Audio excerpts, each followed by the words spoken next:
रेखा के पिता दिल्ली में किसी तरह अपने और अपने परिवार का पेट पाल रहे थे, पर एक दिन अरे रमेश, तुम्हारी बेटी के तो समझो भाग्य ही खुल गए।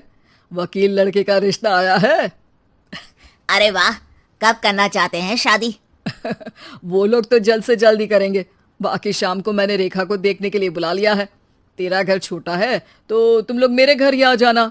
राकेश और उसकी बीवी सारी तैयारी के साथ रोहित और रेखा की शादी कर देते हैं।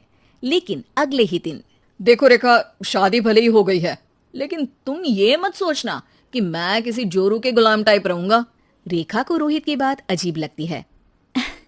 मैं ये तो सोच भी नहीं सकती और ना ही चाहती हूँ, लेकिन शादी के अगले ही दिन इस तरह की बात की उम्मीद भी नहीं थी। रोहित रेखा के मुंह से ये बात सुनकर गुस्सा हो जाता है। अरे, काफी जबान भी चला लेती हो। माँ ने सिखाया नहीं कि पति से कैसे बात करते हैं? रेखा अब चुप रहने में ही भलाई समझती है। रेखा, जल्दी से नाश्ता तैयार कर लो।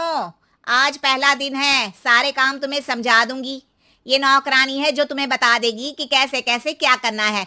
फिर इसकी कल से छुट्टी है। रेखा भी ससुराल में जी जान लगाकर काम करने लगती है। खाली समय मिलता तो पति के वकालत की किताब उठाकर पढ़ने लगती। ये क्या, जब देखो तब पढ़ती रहती है। अच्छा सुन, कल पिता के घर से 20,000 रुपये लेकर आना। मेरे छोटे बेटे की फीस भरनी है। लेकिन पापा क्यों भरेंगे उसकी फीस? अरे वाह जी वाह, पापा क्यों भरेंगे? तो ये बता, हम क्यों रखेंगे तुझे यहाँ?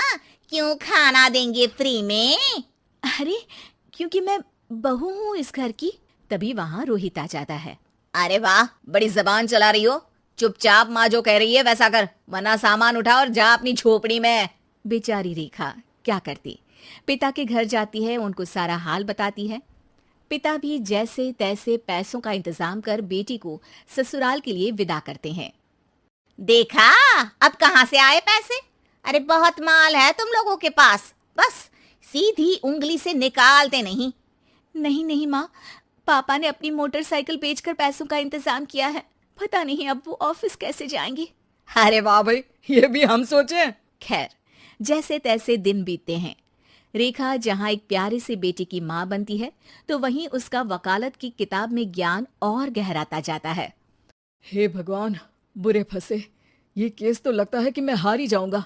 देखिए, मैंने आपकी इस केस की फाइल पढ़ी थी। इस केस को जीतना बहुत ही आसान है।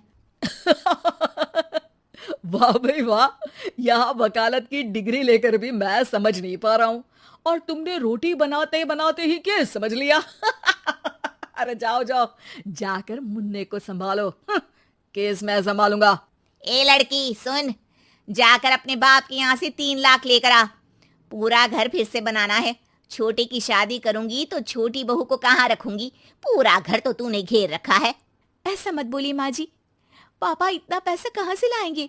अब तो वो रिटायर भी हो गए हैं। हाँ, तभी तो बोल रही हूँ, रिटायरमेंट के पैसे तो मिले होंगे ना। लेकिन वो अगर आपको दे देंगे तो बुढ़ापा कैसे काटेंगे? रोहित रेखा की बात सुनकर गुस्सा हो जाता है। ए सुन, चल अपना सामान उठा, अपना बच्चा उठा और निकल यहाँ से। रेखा के लाख आग्रह के बाद भी रोहित और उसकी सास उसे घर में नहीं रखते।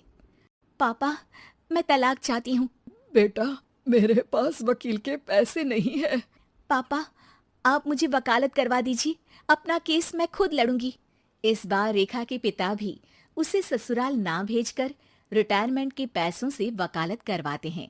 और फिर एक दिन कोर्ट के बाहर, रोहित, आज तुम अपना ही केस हार गए, वो भी उस लड़की से जिसकी तुमने कभी कदर ही नहीं की। रेखा, मुझे माफ कर दो। मैं इतनी बड़ी अमाउंट कहाँ से लाऊंगा? मैं हर महीने पैसे नहीं दे सकता तुमको। पैसे वहीं से लाना जहाँ से तुम मेरे पापा को लाने के लिए मजबूर करते थे। एक पिता अपनी बेटी की शादी उसकी खुशहाली के लिए करता है, ना कि सारी जिंदगी कर्जदार बनने के लिए। अरे, मेरे ही बेटे की किताब पढ़ पढ़कर ज्ञान बांट रही हो। वकालत की किताब तो ससुराल में ही पढ़ी थी ना। बिल्कुल, यहाँ मेरी गलती रही। जिस पैसे से मैंने इसकी शादी की थी, मुझे वो पैसे पहले इसकी पढ़ाई में लगाना चाहिए था। और आज रेखा एक जानी मानी वकील के रूप में काम कर रही है।